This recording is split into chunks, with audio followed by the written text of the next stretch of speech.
झांसी के ललितपुर गांव में स्वयं सहायता समूहों एसएचजी के माध्यम से महिलाओं ने सरकारी योजनाओं के मार्गदर्शन और समूह के अन्य सदस्यों के सहयोग से उद्यमिता में कदम रखा। एसएचजी की सदस्य सुनीता कहती हैं कि पहले मैं कुछ नहीं करती थी और घर तक ही सीमित रहती थी, घर के कामों में ही उलझी रहती थी। बाद में मुझे समूह के बारे में पता चला, तो जब मैंने व्यवसाय शुरू किया तो हम 10 सदस्य थे। मुझे सरकारी योजनाओं के बारे में जानकारी मिली, हमने सीसीएल से पैसे निकाले और ये कैंटीन शुरू की। सरकार ने हमें कमाई का जरिया दिया, इसके जरिए हम बच्चों को पढ़ा सकते हैं। मैं उनका पीएम मोदी का शुक्रिया अदा करती हूँ। उम्मीद करती हूँ कि और भी महिलाएं इस तरह के कामों से जुड़ेंगी। पहले मैं कुछ नहीं करती थी, घर पर ही रहती थी, हाउस वाइफ हूँ और बस बच्चे संभालना और घर की देख रेख करना। फिर धीरे धीरे हमें समूह के बारे में पता चला, इससे हम जुड़े। फिर 10 सदस्य हुए हमारे मोहल्ले में, तो हम जुड़ के अपना व्यवसाय, हम लोगों ने बताया गया कि ऐसे ऐसे तरीके से अपना व्यवसाय कीजिए और अपने पाँव पे खड़े रहना और आगे बढ़ो दीदी।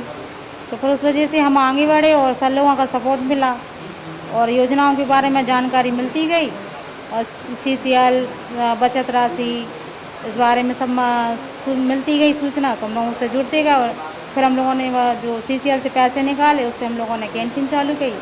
डीएम साहब का सहयोग था और सब लोगों का सहयोग था, तो यहाँ तक हम पहुँचे। इस कैंटीन को 3 साल हो चुके हैं हमारे। और पहले में और अब में आपको क्या फर्क दिखता है? पहले सिर्फ घर तक ही सीमित थे, अब यहाँ सिटी में आए हैं, सब लोगों से परिचय हुआ और आना जाना, किस बोलचाल सबसे, और खाने का स्वाद उन लोगों को अच्छा लगा, आगे बढ़े।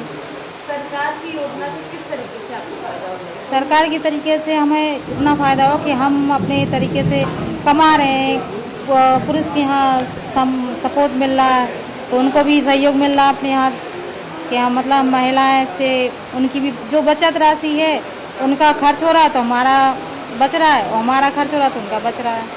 इस तरह से हम अपने मतलब बच्चों को भी अच्छी तरह से पढ़ा रहे हैं। आगे 25 तारीख को लखपति दीदियों को सर्टिफिकेट दे रहे हैं, आप भी में ही आती हैं, ट्रेनिंग में आती हैं जी, क्या कहना चाहेंगी आप? उनका बहुत बहुत धन्यवाद कहना चाहूँगी और भी महिलाएं आगे बढ़े, इसका मैं उनसे प्रार्थना करना चाहती हूँ कि और भी महिलाएं जुड़ें इसमें और आगे बढ़ें।